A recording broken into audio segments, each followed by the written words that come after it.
Assalamualaikum warahmatullahi ta'ala wabarakatuh, and a very good morning and Salam Ramadan to all viewers.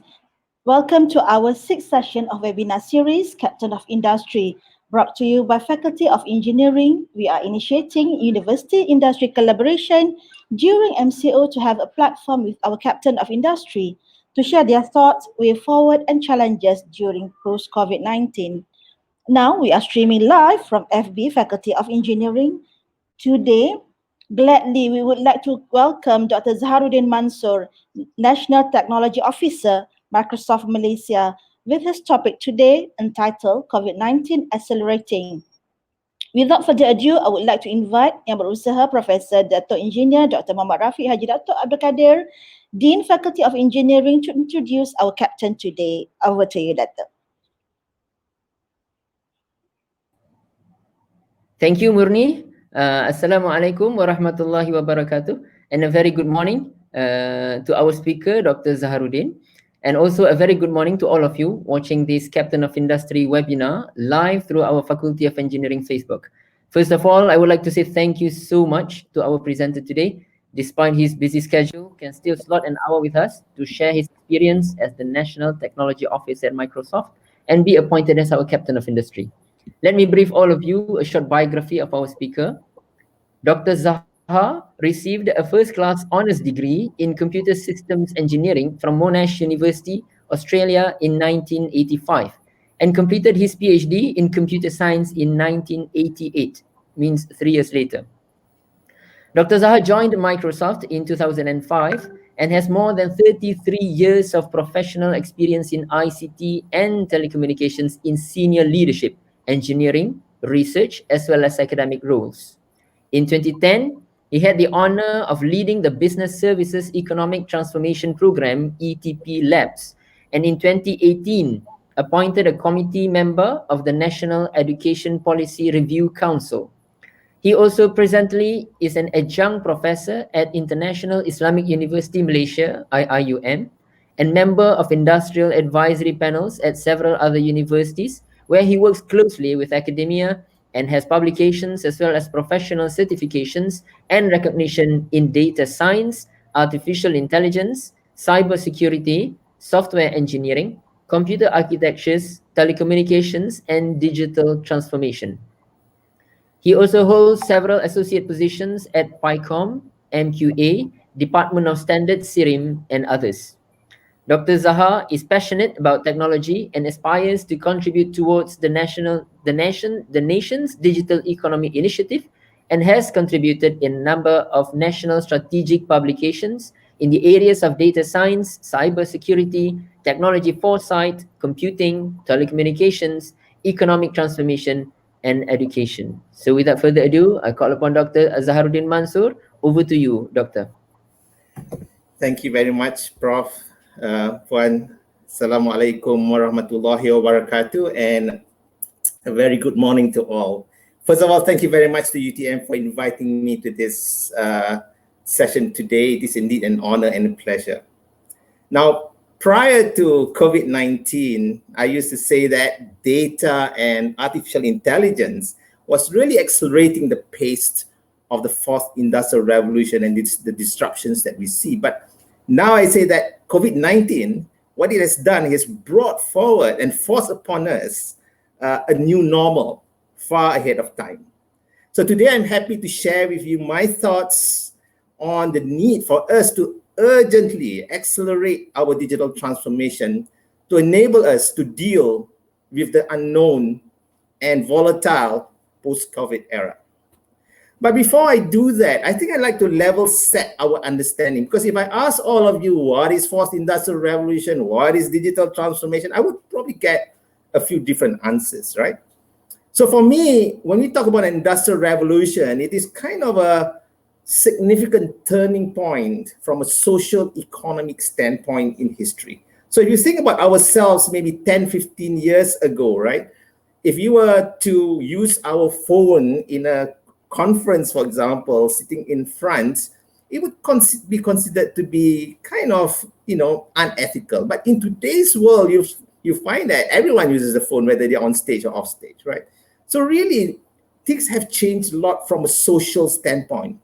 But I think many don't realize the economic standpoint that, things have changed. So I would like to draw your attention to this Digital Economy Report 2019 from the United Nations, which was published, I think, end of last year, where one of the charts, it shows a bubble chart for various companies around the world, right? So a couple of things, and the size of the chart is really their market capitalization. You see Microsoft, Apple, Amazon, Alphabet is Google, and so on and so forth, right? And you can see that in the US, and the big ones are actually in US and Asia, interestingly, yeah. Unfortunately, there's none from Malaysia. There's one from Indonesia, right? So we have still a lot to do, yeah. But a couple of things which brought to my attention. I think the first thing is that if you look at this chart, only a handful of companies that existed before 1995, namely maybe Microsoft, perhaps Samsung here, and Apple, definitely, right? So these are probably the 3 or 4 companies that existed before 1995. The rest are all new companies, right? And many of these companies are unknown companies. I'm not sure whether you've heard about NTF. That's one of the most successful fintech company in the world today, for example, right? And we've not even heard about it. So these companies came from nowhere, becoming very successful companies in a very short period of time, disrupting global businesses, right? Like how you see Uber and Grab disrupting the transportation industry, and how Netflix is disrupting the broadcasting industry, and so on. Another very interesting observation from this chart is it's cross-industry. When you talk about the fourth industrial revolution, it's not only about manufacturing. It is, for example, obviously Microsoft, Apple, Samsung, we are technology companies. Amazon and Alibaba, they are kind of retail or B2B companies, really, right? Facebook and Google, they are advertising companies. And NTF is a fintech company. So you see that, it cuts across all kinds of industry. And really, when we talk about in this new world, we do not know who our competitors are.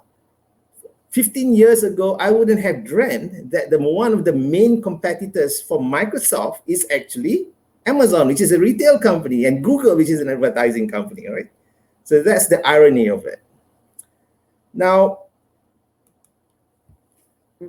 so what is really powering this transformation and changes that's happening today? So, and I'm trying to move my slide here, just a minute. Okay.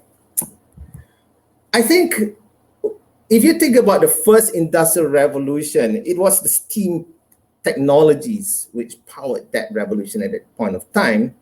But really, steam was just an enabler. I think what's important is what people did with the technology, what people did with steam power, for example. So the ones which you really sort of refer to is how it changed from cottage industries to mechanized industries. But there are other verticals too. For example, in transportation, land transportation, it moves from carriage to steam-powered trains, for example, and how the transportation on water changed from wind-powered sail ships to steam-powered ships, right? So it's not just about the industry, it's across the board. So what is really powering this fourth industrial revolution? I think analyst talks about this digital platform. It's not just about, and I think when you talk about digital, it's not just about computerization. I think that's part of it, but I think it's bigger than that. So let's try to understand a bit what do we mean by digital platforms.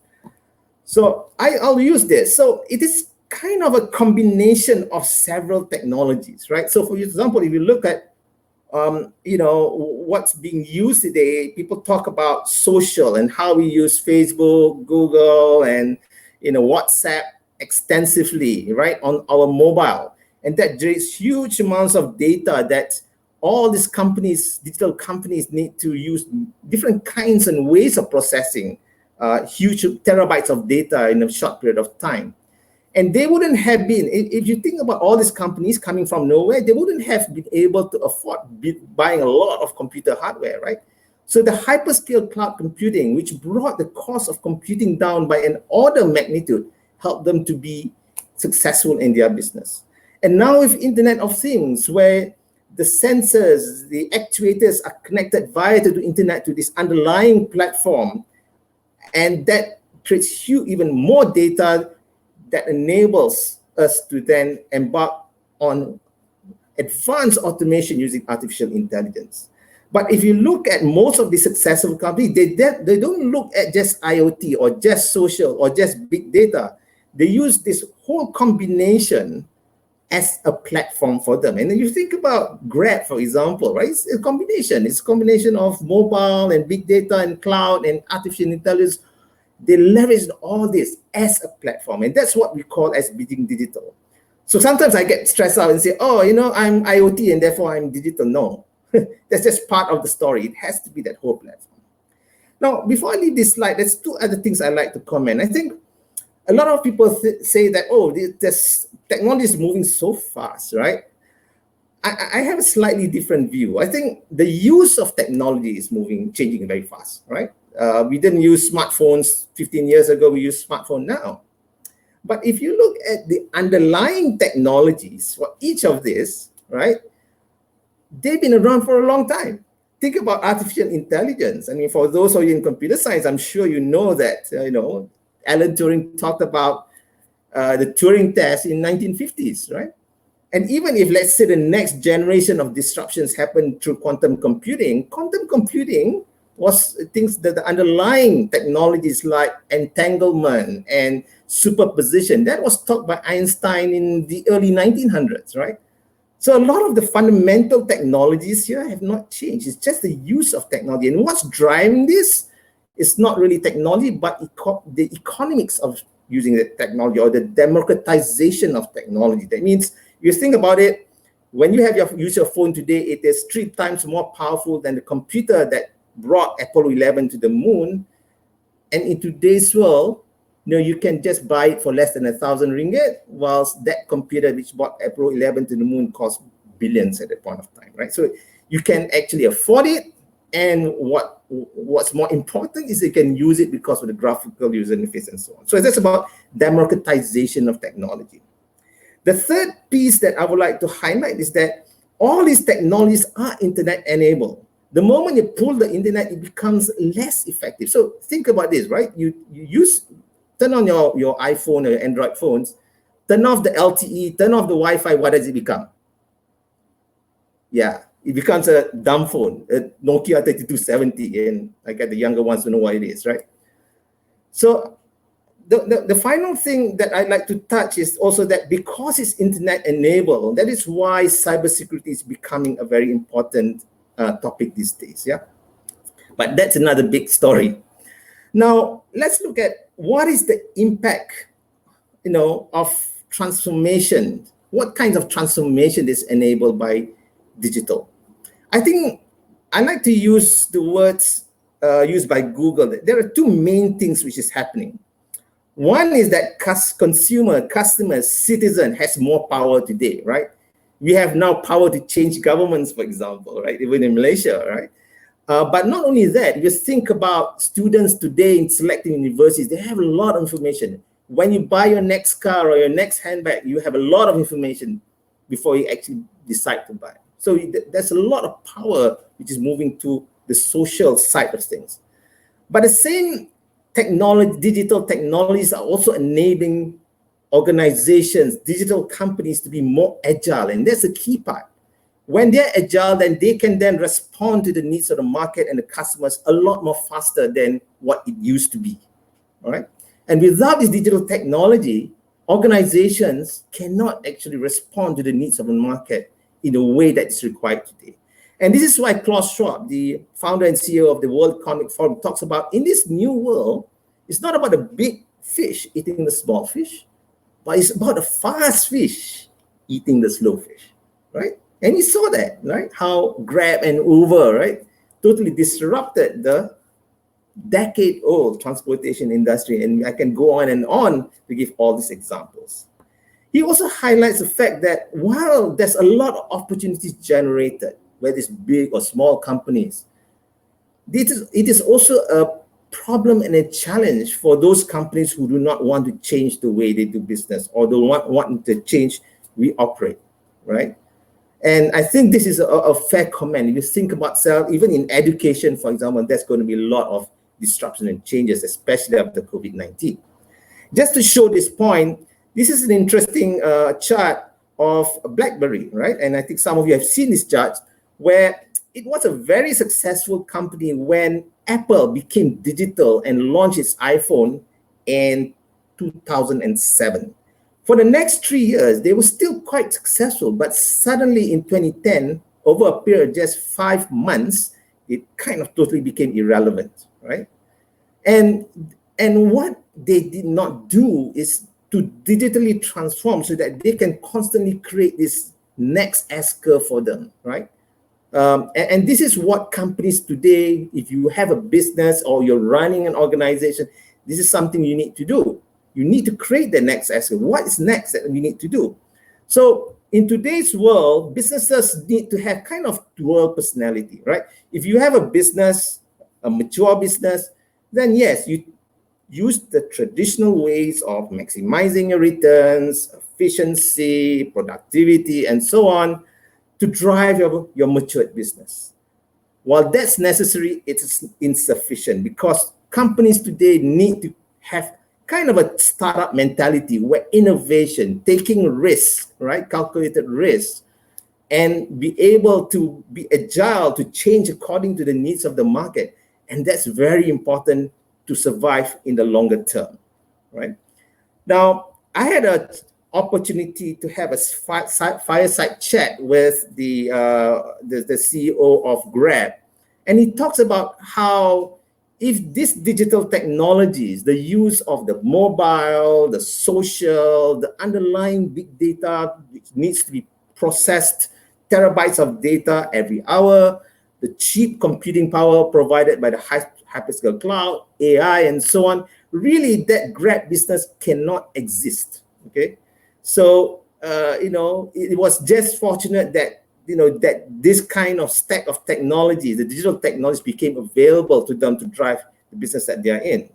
But also note that if you look at when I look at the interface in April 2019, I see, of course, they are successful in the car hailing business, but they started to introduce things like food, right? They're moving to the food industry, they're moving to delivery, they're moving into fintech for prepaid. And then if you look at their interface in September 2019, they added 3 additional services, right? Including hospitality being one of them. And if you open up Grab app today, and I'm sure all of you have Grab app, right?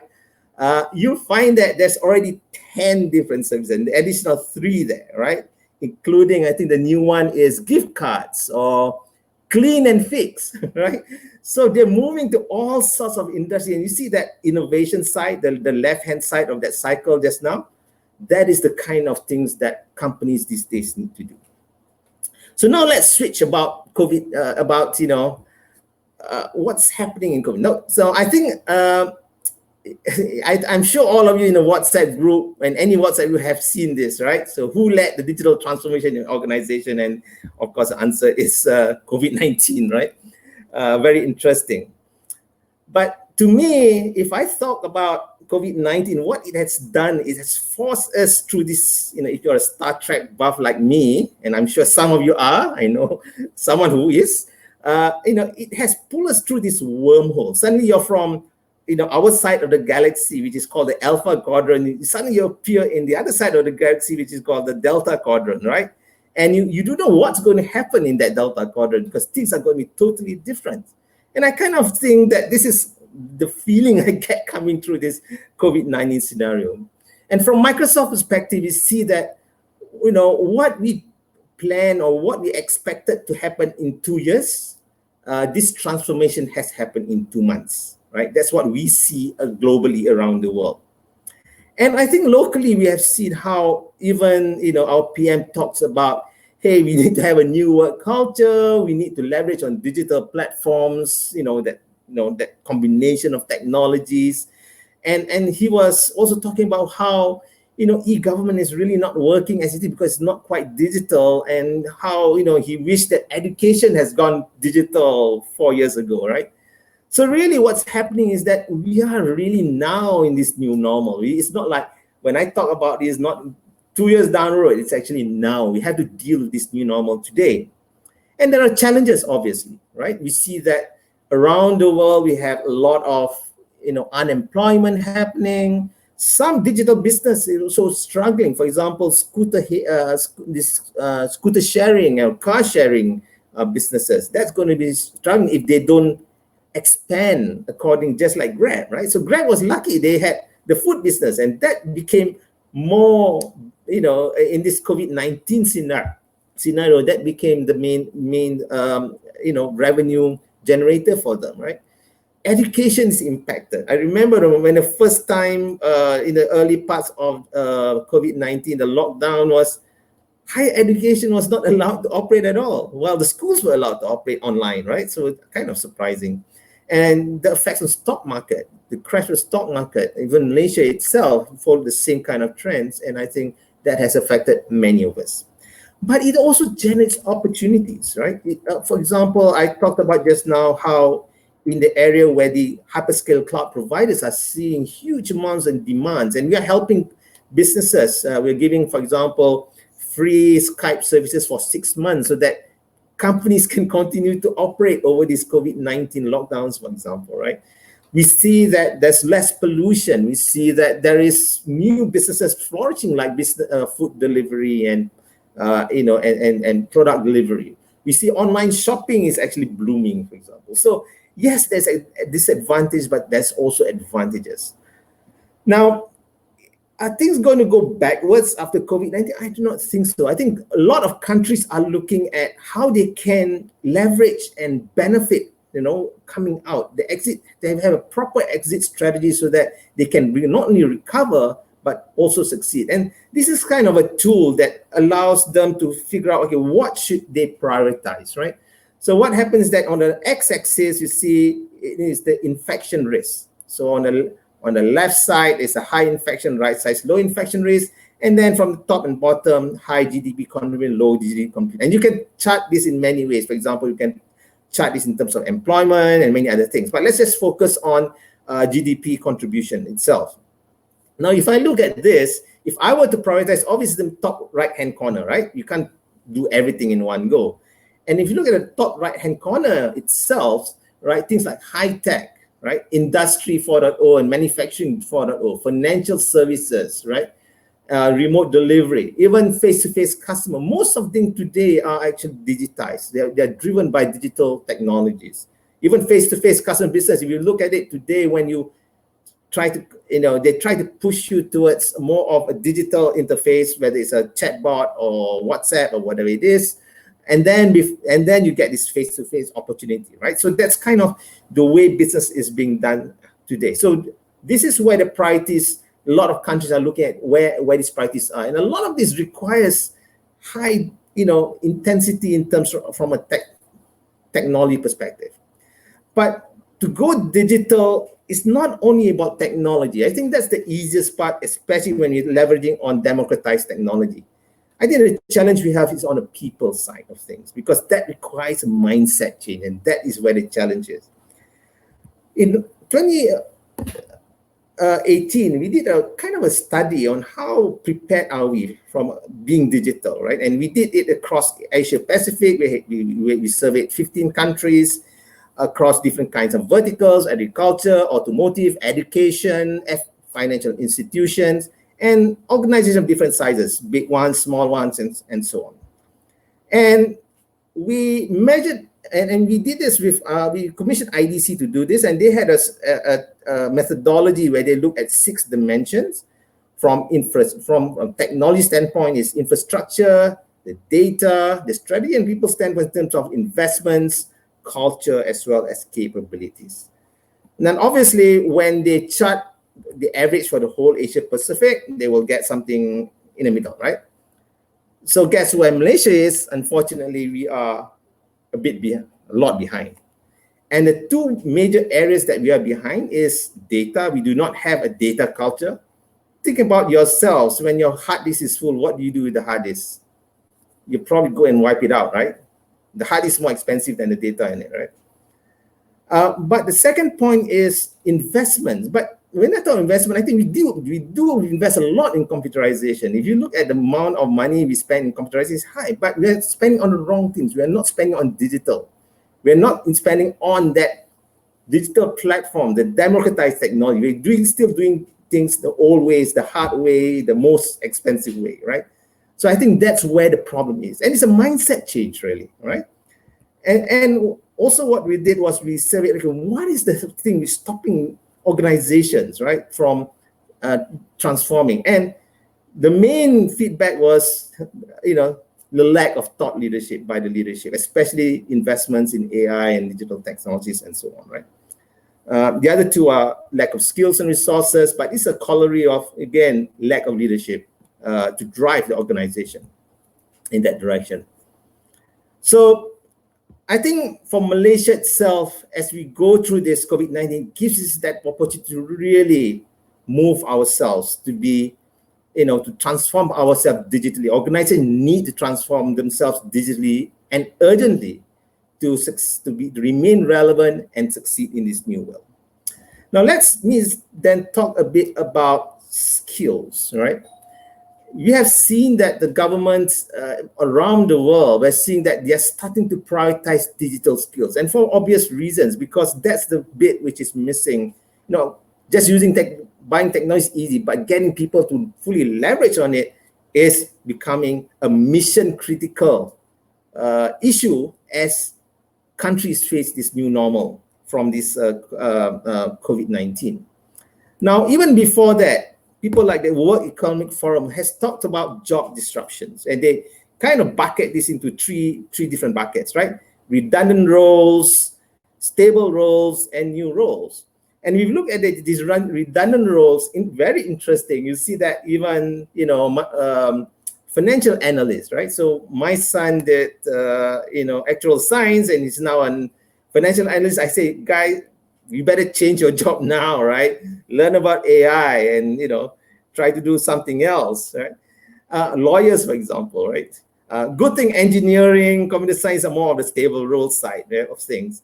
And obviously there's a lot of new roles. Now, the good news is that the World Economic Forum predicts that for 75 million jobs that's going to disappear, it's going to create another 133 million new jobs. So there's going to be more new jobs than jobs lost. But what is the challenge here is that we need to then learn and transform ourselves into these new kinds of roles. But for those of you in the stable roles, those of us in the stable roles, we cannot sit on our laurels because this role is also transformed. So if you look at this chart, which is prepared by Accenture, it says that on the average, only 11% of our roles today will not change, right? 38% is totally automatable by digital technologies, and 51% of the proportion of these roles people need to leverage on technology to augment themselves, become more productive. And it is for this reason, NYU Stern Business School talks about that. What digital technology does, it puts a premium on human skills which are really uniquely human. For example, empathy, creativity, critical thinking, right? It puts a premium on this. It's really neat. And so if you are in a job that you're doing the same thing every day, be careful, because that may disappear. If you're giving the same lectures every year, be careful. They can be easily wiped out, right, by your bosses, right? And that is why all of us, has been recommended by the World Economic Forum to have 101 extra days of learning from 2018 to 2022. So I hope you've started, right? Now, I just want to close off changing a bit into kind of education, since I think, UTMs and education institutions. One thing that OECD says, why skills matter? What are the skills that actually matter most? I think fundamentally it is literacy and numeracy. I think literacy, we are okay, although we probably as a nation are struggling in English, for example. But numeracy is very important as a foundational knowledge. And that enables things like skills like technology-rich problem solving. So it's not only using technology, but also using technology to solve problems, right? So these are the kind of skills that is high priority from OECD's point of view. Another interesting, probably relevant, point they raise is that qualifications don't always equal to skills. So even in the United States, people with degrees, college degrees, does not necessarily have these skills, right?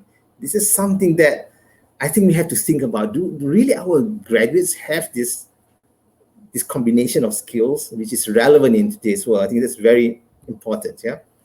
And the third point says that as time goes on, this combination of skills become more and more important for you to get better jobs or to get a job at all, right? And the ones which are requiring less of these skills become less and less relevant with time. So I think in today's world, for us as professionals and with a job today, we need to make learning as our own, as a driving factor, because learning is everyone's business in today's world. Now, before I end, just some thoughts in the area of education. As was read out just now, I was involved in the Jawatan Kuasa Kajian Dasar Pendidikan in 2018 to 2019, spent 6 months on it, and kind of something which aligns well with the OECD says that a lot of the skills that, for example, literacy, numeracy, and these 21st century skills, if you wait until your university to do it, I think it's too late. The best time to do it is in early education, right? Especially even in preschool. This is where the focus should be, all right? And in the 21st century skills, particularly, I think areas that we today as Malaysians, we are struggling is critical thinking, creativity, problem solving, and most important, the love for learning. Because in the new world, we need to just learn and learn and learn all the time, right? Now, in higher education, it's a bit more interesting to me, right? Because I don't know whether you had, I used to be a lecturer when I was working in Australia. And we used, among academicians, we had this debate. Do we go applied or do we go theoretical, right? I think at that time, it didn't matter because anything changed will take you 10, 20 years, right? Now, I like to use this kind of framework, which is developed by ACM, IEEE, Computer Society, and the Association of Information Systems, where they plot on the x-axis, body of knowledge which is more theoretical versus body of knowledge which is more applied on the right side. And then on the vertical axis is kind of the stacks of body of knowledge for a particular domain, right? Now, the way I see in this new world, as I explained just now, fundamentals have not changed, right? So if you think about it, we need to really then strengthen the fundamentals. But we also need to understand on the applied side, things are fast changing, right? So I think especially in degree programs, you really need to strengthen your fundamentals. But then when you give them assignments or projects, or maybe there's an elective which is more applied in nature, use the latest technologies. Do not use the same technology that we used 30 years ago. Then they'll come and say, hey, no one's using this, right? Because I know that some of the academics feel that, if I use new technology, it will hide the fundamentals. It's not really the case. I think people who have tried to do this found that actually when the students are interested in how it's being applied, they become very interested to understand the fundamentals. So when they know, for example, this is how I evaluate, let's say, an AI model using root mean square error, then they say, what's a root mean square error? Then they will then take the initiative to understand what is RMSE, for example, from a mathematical and statistical standpoint, right? So I think we have to have that balance. I think in degree programs, we really need to strengthen the fundamentals. I wouldn't recommend coming up with purely applied, because when you go into applied, things will change very fast. So I won't go into details. We had a lot of discussion giving computing as one of the examples we had. But one of the areas, especially which I find challenging in computing is that IT is very much, if you look at the body of knowledge, is very much being applied. And this is where it's very challenging. And I think it's very important to make sure that the kind of things that you expose to students are based on, people don't configure routers anymore. I think a lot of people, especially on the back end side, because people are using cloud computing, for example, right? So I don't see a lot of universities exposing students to cloud, building whole data centers, virtual data centers in the cloud, for example, right? So just a thought. So in conclusion, I think, this diagram is, I like to use this diagram because, it shows the changes from over 20 years in New York, right? On the left side, you see horses. On the right side, you see mechanized transportation. And that happened over 20 years. Now, with COVID-19, this happened in 2 months, right? So we will need to transform with an added sense of urgency. In the past, it says with a sense of urgency, but I think with COVID-19 that we are now gone through this wormhole and it's a new normal, there's this added sense of urgency. The second point is that, this new normal will benefit organizations that are ready digitally. They are digital organizations. They are really transformed it. But not only that, it has a learning culture that everyone in the organization is willing and always willing to learn new things as to support the changes that the organizations will have to face. And finally, I think for us ourselves, we really need to adopt this lifelong learning culture, right? If you've not done a certification program in the last 1 year, you should. I think there should be a KPI saying that every year, every one of us should be doing at least one certification program, for example. And that's also the way you then understand what good online programs look like so that you can design your courses and the way you teach others in the same way. So with that, thank you very much. And I hope, that will benefit all of us. I certainly am open to, it's no hard and fast rules. We are going into the unknown. So, any feedback, questions is very much appreciated. You don't have to agree with everything what I say. Thank you very much. Salam Alaykum warahmatullahi wabarakatuh. And I'll take questions now, I guess, yeah. Okay.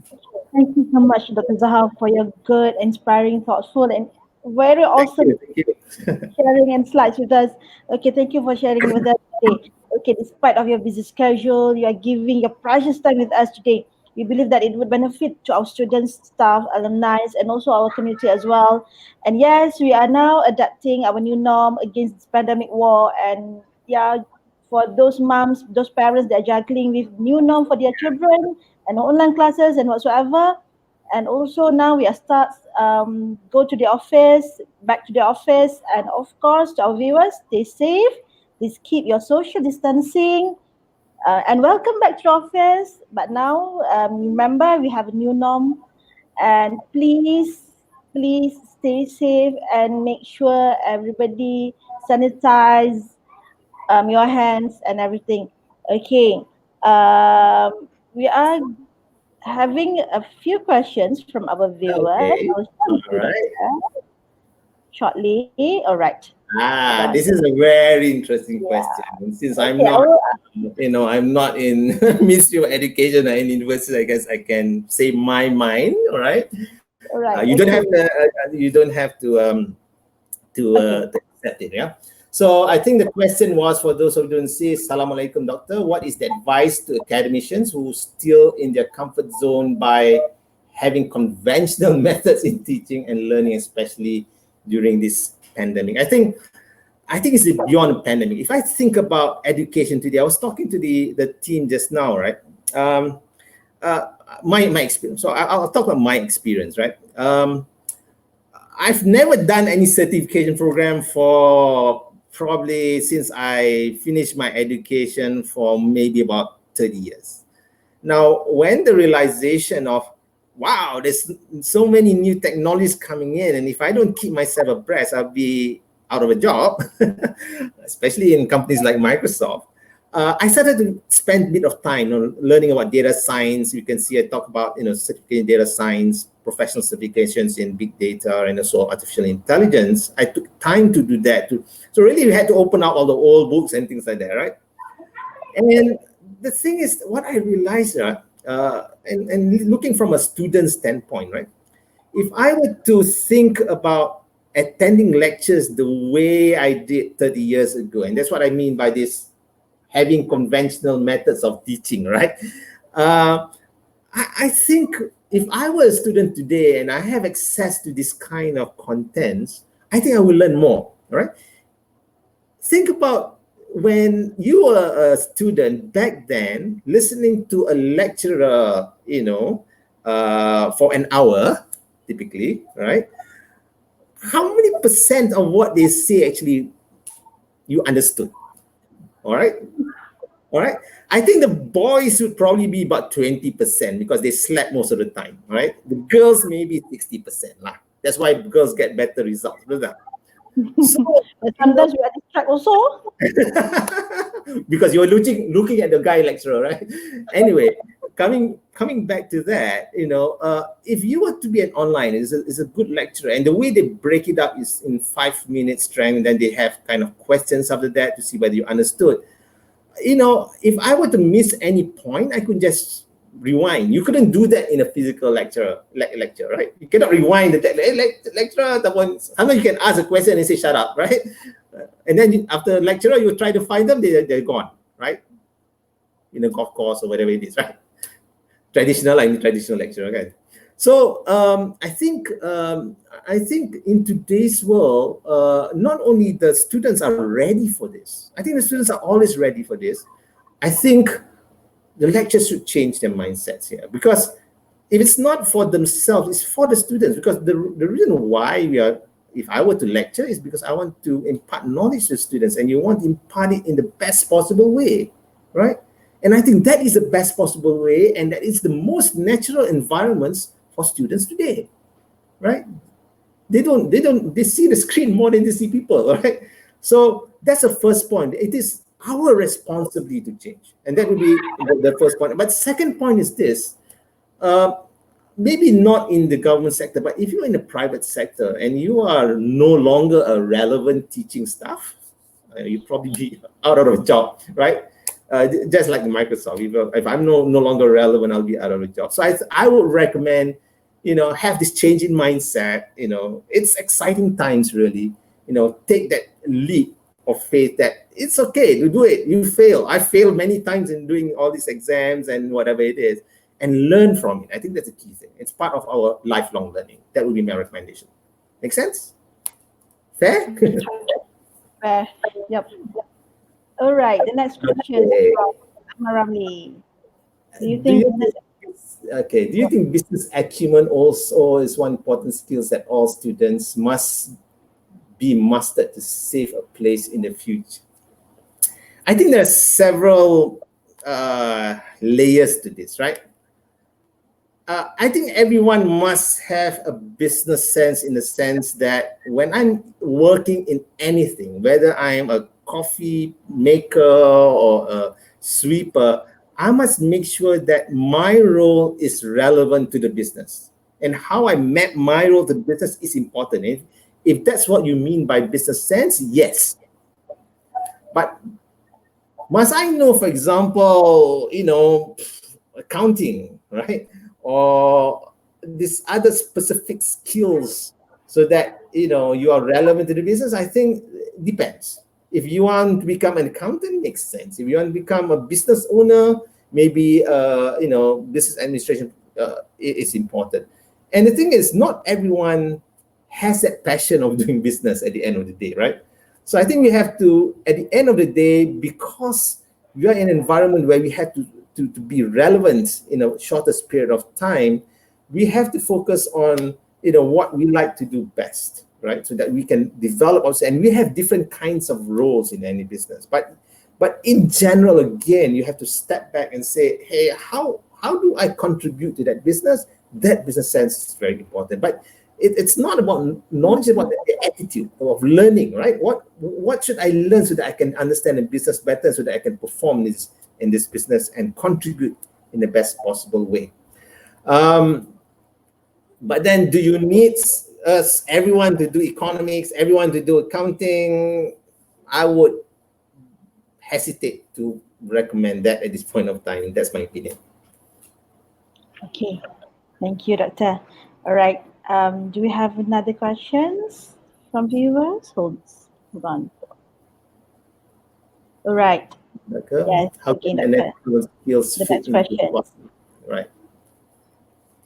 I think it's very similar to what I say. I think not everyone wants or can become an entrepreneur, because entrepreneur has got a certain skill and character. They're risk taking. They are, they're passionate about business and so on and so forth. Me, I'm definitely not an entrepreneur, right? In fact, I was running a business at one time, and I know that if you run a business, actually you get more money. Makan gaji is not the best place for you to make money in reality, right? But the thing is, you can't force everyone to be entrepreneurs, because that requires certain passion and certain skills, right? Now, when it comes to fourth industrial revolution, this group of people who are entrepreneurs are the ones are typically creating these disruptions, right? Are the ones. But the thing is, what's important for this entrepreneur, and this is where I'm not very sure on where, in terms of the education system in learning about the new ways. For example, one of the things that is, I'm not sure whether if you're interested about this, look at this book. It's called Platform Revolution, right? It gives you a very interesting way of modeling this disruptive business models, right? It leverages on how you ensure that the participants in the ecosystems actually benefits. You enable them to benefit and create value among themselves. That's a focus. You're not about me selling you. That's linear business, right? So I'm not sure how much of that kind of thinking, the network effects of these double-sided markets, for example, is being exposed to the modern entrepreneurs. Because what I worry is that the kind of entrepreneur thinking is a very traditional entrepreneur thinking. And if you do that, then what happens? You are at the lower end of the value chain, right? We need to look at entrepreneurs who understand how to leverage on platform economics to be able to then catapult themselves to create their own platforms. So I think it is important. Entrepreneurs are important. Not everyone can do it, but even the entrepreneurs today, I hope they are learning new kinds of entrepreneurship based on, platform economy and not based on the old way of doing things. I hope I kind of answered your question. Okay, thank you, Doctor. Yeah, that's good idea about the new platform in entrepreneurial kind of in future. All right. Okay, do you have any further questions? Oh, the other one. Yeah, all right, okay.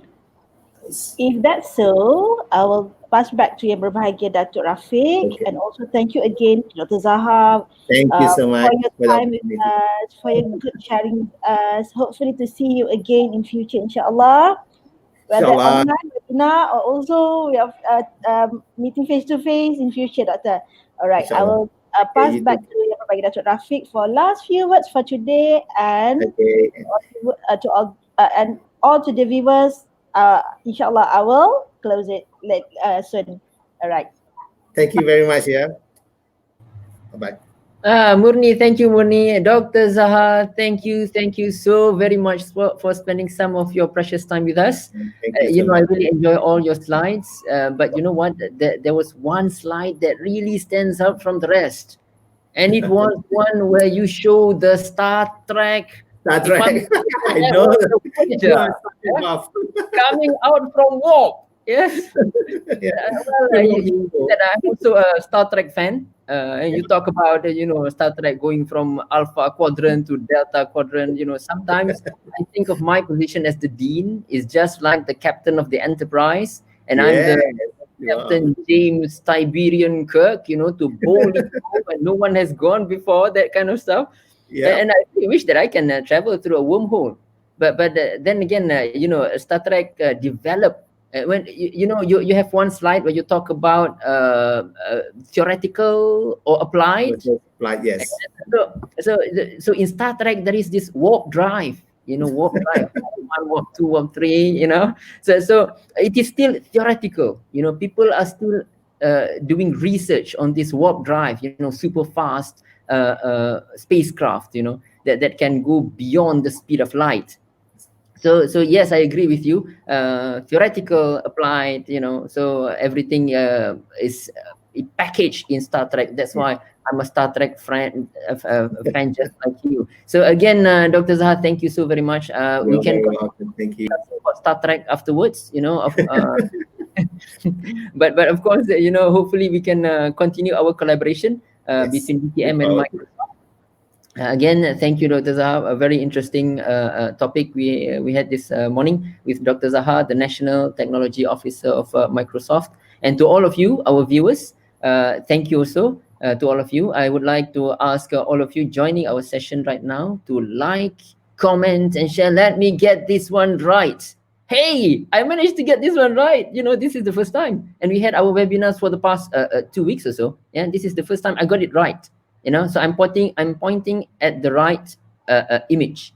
Like, comment, and share our Faculty of Engineering, UTM Johor Bahru. Yes, and then of course we have many more captain of industries that we invite from various industries. Do come and join us in our next webinar series. Thank you, Dr. Zaha, and thank you to all of you. Back to you, Murni. Thank you so much, Datuk. Yes, we are gradually improvise ourselves. Okay, thank you for our viewers today. It is always a pleasure for us for having our large number of viewers for our webinar Captain of Industry today. Please wait to our upcoming webinar with our next Captain of Industry and surely with interesting issue. Please don't forget to like, comment, and share our program. To all of our viewers, stay safe. Please keep your social distancing because I know that you are coming just back to the office. Starts yesterday and also until June, July, and in future. All right.